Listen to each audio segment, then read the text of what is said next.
Hey guys, Matthew here once again, and as the Breach League has just now launched, I wanted to make a quick video to show you what the breaches look like, what their purpose is, what you should do with them, and why you should be afraid of them. So this is one of the first breaches I came across when I was leveling in the skill crab quest, and holy shit did it overwhelm me. I try not to ever log out or anything and do my best to fight the content presented with me, but some of that stuff is just completely overwhelming. So the idea behind the breach is to run over the hand that you come across and it'll start expanding and spawning monsters. All you really have to do is kill monsters, and that'll make the portal expand more and last longer, up to a maximum of 60 seconds. The idea behind the actual breach encounter is to just kill monsters and get splinters of whatever type of monster you're killing. Collect enough splinters and you can summon a Breach Lord and enter their domain to then try and kill them at a later date. You need 100 splinters to be able to summon a Breach Lord, and sometimes when you pop a breach just out in the open, like right here, you will come across a Breach Lord. You can't kill them, but you can damage them and they will also drop splinters. Now, there's also a couple of other things like the clasped hands. They're basically just chests which will sometimes drop a bit of extra loot or maybe some splinters, and there's a slightly larger chest that'll be called some other sort of clasped hand as well. That's pretty much all there is to it. Kill monsters, get splinters, and watch out for what they do.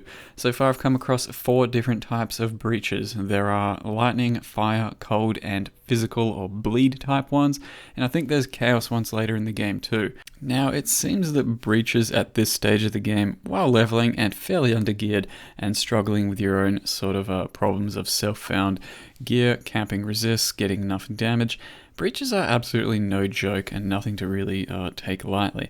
Were I playing hardcore, I'd probably have to skip quite a lot of these. On normal, they're not too bad. You can get stuck in a few precarious situations where they do a lot of damage and you have to play around them, but for the most part they're somewhat balanced. Once you start getting into cruel and merciless and your resists might struggle and you're not fully capped on them, that's when things start to get real dangerous. You're going to need to pretty much be capped on all the resists all the time, because if you're uncapped against a cold, lightning, or fire breach and you come across one of them, it gets pretty insane and the damage is rather nuts to deal with. As well as that, you're going to want a bleed immune flask for probably all of them. Just about every breach seems to have some sort of shitty mobs that do bleed to you, while the cold breaches, for example, have a lot of stuff that chills you, sort of vortex type attacks that leave a lot of chilled ground, so you're going to want a cold and chill immune flask to take care of those as well. Each breach seems to have a few rare monsters that spawn sometimes that have their own sort of special attack. Like these cold ones have their big vortex attack and they spawn a few little ice golems and totems to deal with. The lightning breaches have like a big orb of storms, I suppose, or ball lightning type thing they throw out that becomes stationary and you want to avoid. These physical ones, for example, have bone spire type effects that they drop onto the ground that stacks and bleed, which looks more like a corrupting blood, I think, and they do a few other things too. And the fire ones drop some sort of fiery column pillars that you're going to want to move away from, as well as throwing out this magma orb type of attack that leaves a lot of fire damage on the ground. And lastly, I will just say not all breaches are created equal. Some you're going to pop and not too many monsters are going to come out and it won't be very hard. Some you're going to open and you'll just get absolutely swarmed by monsters and you'll find it pretty hard to deal with, as you get overwhelmed by way more that spawns than you can deal with. It seems to be a fine balance between getting enough damage and defense to be able to handle breaches at its current form.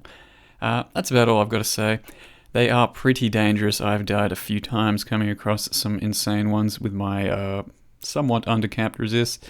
So try to stay safe, learn the content as best as you can, keep your gear up, keep your resists up, and good luck in the Breach League. Thank you very much for watching and see you guys next time.